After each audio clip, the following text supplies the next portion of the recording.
Today, I've heard a lot of crazy stories and a lot of rumors, but none more crazier than what Ohio State fans are doing to get revenge. Unless you've been living under a rock, you saw that Michigan upset Ohio State this past weekend, won for the first time in nearly a decade, and put themselves in a spot to go to the playoff. Obviously, a lot of Ohio State fans have been extremely salty, upset, and angry with everything. I even saw some people wonder if Ryan Day is the right coach. When you lose, chaos truly breaks loose, and people's emotions get the best of them. In today's video, I'm going to recap that loss and talk about the peculiar way that Ohio State fans are getting revenge. But right before we get into it, my channel will be providing all the breaking news that will be going on over these next few weeks, so be sure to subscribe so you don't miss out on any of it. Also, don't forget to hit that like button to support these kind of videos, turn on post notifications so you never miss out on a story, and let me know another topic or rumor I could take a look at in my next video. Now, let's get started. Going into this year, Ohio State had national title implications. There was one problem though. Who was going to be the quarterback? After Justin Fields had left, they had a plethora of options. The frontrunner was CJ Stroud, who was a 5-star and a redshirt freshman. The second option was going to be Jack Miller, a former 4-star blue-chip recruit from Arizona. The third option was the East Coast 5-star of Kyle McCord, and finally you had Quinn Ewers, who decided to reclassify late and join the 2021 team. At the end of the day though, CJ Stroud won the starting job, and he has gone on to have an incredible year. He has passed for 3,862 yards, 38 touchdowns, and only 5 picks. He's 7th in the country in passing yards, 5th in touchdowns, and has the highest rated QBR in the nation of 89.8.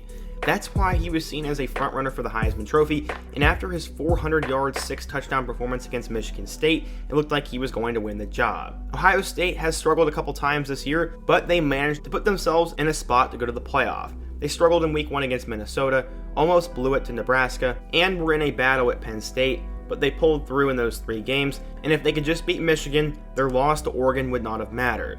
Well, that's not how it went. What were the expectations for Michigan? Michigan, on the other hand, did not start out ranked, and they sort of had a quarterback battle as well. Cade McNamara was playing well from last year. They brought in Texas Tech transfer Alan Bowman, and true freshman 5-star J.J. McCarthy was going to push for playing time. This all went under the radar though, as the Wolverines did not even begin the year ranked. I found that pretty weird, but quickly Michigan asserted themselves and showed they were here to stay. They beat Washington on prime time in Week 2, and while the Huskies sucked, it was a big game at the time. They kept winning and proving to the country that they were good as they stomped Wisconsin, took care of Nebraska, and also beat Rutgers. They had a massive top 10 matchup against this year's Cinderella team of Michigan State, and in what was a back and forth game, Kenneth Walker had 5 touchdowns and led the Spartans to a win. They killed Indiana, took care of Penn State on the road, and murdered Maryland before they would have a chance to go to the Big Ten Championship with a win over Ohio State. They had been preparing all offseason and all year for this moment, and in the biggest game of the Jim Harbaugh era, Michigan's offensive line controlled the game. Hassan Haskins had 5 touchdowns, and they picked apart Ohio State's defense en route to a 42-27 win. Michigan's now going to the Big Ten Championship, and they have playoff aspirations, but this definitely annoyed Ohio State fans. They were on their way to the Big Ten Championship, and they were trying to get their spot in the playoff, but that's not going to happen. They also lost to their arch rival, who has non-stop been taunting them, and while it will be a tough end of the year for Ohio State fans, some of them are getting their revenge. Because Michigan is going to the Big Ten Championship, a lot of Michigan fans are driving or flying to Indianapolis to watch the game. They had a record amount of people ask for tickets, and those tickets are unbelievably expensive. Personally, I was going to go to the game, but I am not forking over the kind of money people are asking for.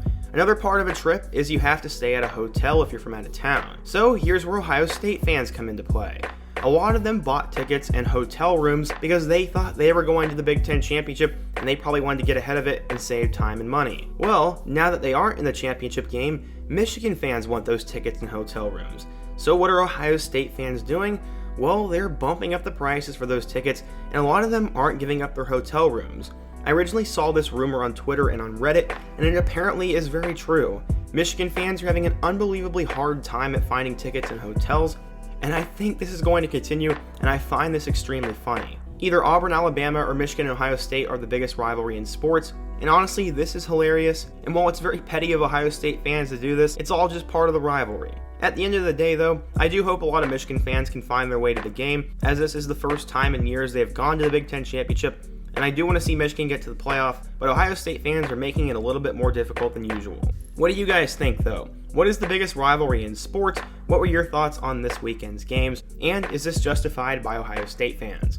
Let me know down in the comment section. Give me another obscure rumor or topic I could take a look at in my next video, and check out all my other videos on the end screen. I hope to see you guys again soon, but until next time, peace.